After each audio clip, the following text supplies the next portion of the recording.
Hi there, today we're here to talk about the stream of Colquitz Creek. We're the group number 40. I'm Alexander. I'm Colby. And I'm Malin. Colquitz Creek headwaters originate in Ed Lake and Beaver Lake in the city of Victoria in the municipality of Saanich in British Columbia. This creek flows south through the Greater Victoria region in a highly urbanized watershed before reaching its mouth at the Portage Inlet, linked to coastal waters that are connected to the Pacific Oceans. In the upper reach near the lake outlets, the channel appears to be relatively straight and confined, influenced by regulated lake outflow and surrounding development. As the stream goes down through its middle reach, it develops greater sinuosity, forming gentle meanders as the channel adjusts to decreasing gradients. Topography influences stream gradient, which determines the stream's rate of flow. Higher gradients create more potential energy relative to sea level, creating faster stream flow. However, faster streams don't allow time for water to infiltrate, which can lead to more surface runoff. Lower stream gradients don't generate a lot of energy, which leads to slower stream flow but more time for infiltration. Topography within Victoria is characterized by a coastal environment, hills, rocky shorelines, and large bedrock features, with little difference in elevation within the city. Colquitz Creek is located in the urban environment of Victoria, BC. This means that the river form and function are heavily influenced by land development, stormwater runoff, and channelization. This has impacted the vegetation and stream flow, creating increased riverbank erosion and unnatural discharge patterns. Colquitz Creek has a low stream gradient of less than 0.2% and a length of 15.3 kilometers. The mean annual discharge for this creek since 2012 is 1.5 meters squared per second. There's a distinct wet season with higher flow from November through to February, with higher flow continuing into April.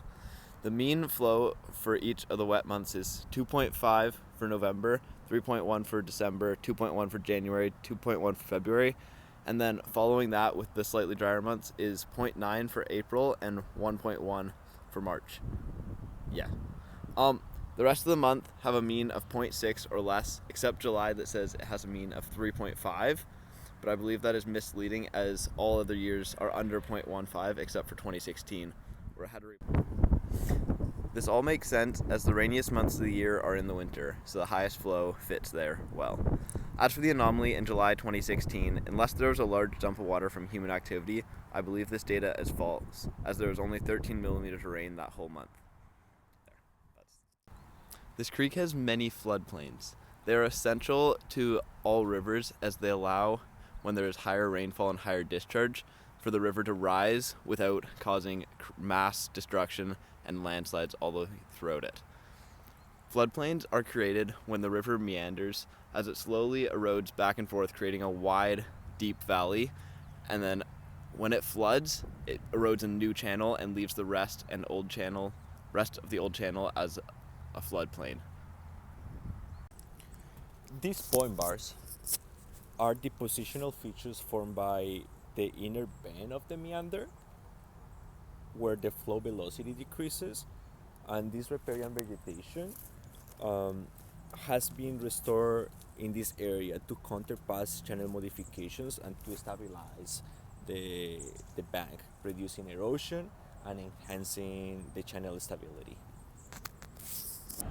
An estuary is an area transition where freshwater meets saltwater and where river flow is slow from the mixing. This slow flow allows enough time for sediment to accumulate and change the environment into a highly productive, biodiverse habitat. Estuaries act as a filter that absorb nutrients, filter pollutants before they reach the ocean, and trap sediment. Estuaries also act as natural buffers that store extra water, reduce wave energy, and protect from strong tides, which decrease flood risk. It's common for estuaries to become a river delta like Colquitz Creek becomes. As there is a small amount of discharge, the river is slow to change, which allows easier development around it without as much risk. Furthermore, this allows vegetation to grow right down to the water. This further strengthens the bank.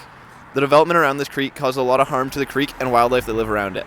It also causes more surface runoff and less saturation of the surrounding soil. This all causes the river to be straight, which deepens and increases the flow. Some very good findings that we found on this in-person assignment by looking at the features is the impact that the human input had on the stream over the course of time, and how the stream itself, by being affected, can affect the surrounding ecosystems on the same page.